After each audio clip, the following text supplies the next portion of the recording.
అతను కూలి, ఏ రోజుకు ఆ రోజు కూలి పనులకు వెళ్తే కానీ కడుపు నిండని కుటుంబంలో పుట్టిన పేదవాడు. పేదవాడి తలరాతని మార్చేది కేవలం చదువే అని గ్రహించాడు. చదువుపై ఇష్టాన్ని పెంచుకున్నాడు. అందరిలా పెద్ద పెద్ద చదువులు చదవాలని గొప్ప కలలు కన్నాడు. కలలు కనాలి, వాటిని నిజం చేసుకోవాలన్న అబ్దుల్ కలాం మాటల్ని దృష్టిలో పెట్టుకున్నాడు.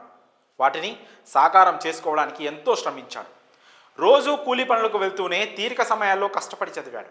అలా తనకు ఇష్టమైన చదువుని కష్టపడి చదివి దేశంలోకెల్లా అత్యంత కఠినమైన ప్రవేశ పరీక్షల్లో ఒకటైన నీట్లో సత్తా చాటాడు.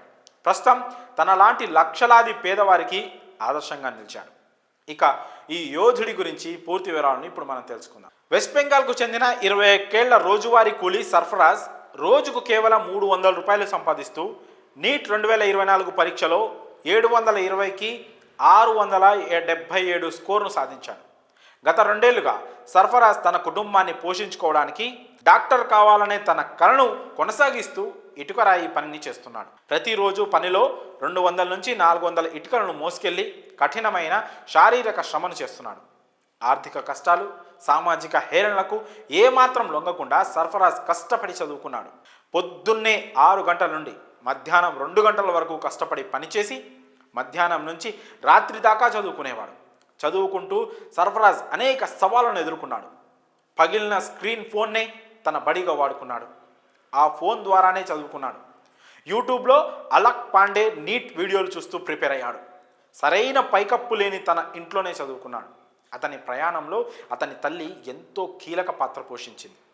తన బిడ్డ కష్టాన్ని చూసి రాత్రిపూట నిద్రపోకుండా మేల్కొని ఉండేది.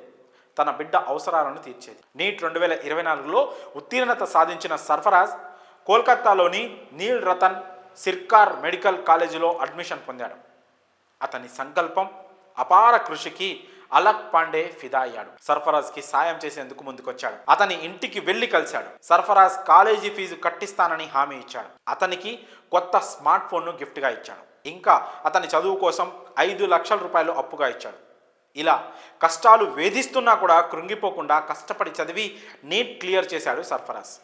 ఇక నీట్ని క్లియర్ చేసిన ఈ 21 ఏళ్ల కూలీ గురించి మీ అభిప్రాయాలను కామెంట్స్ రూపంలో తెలియజేయండి.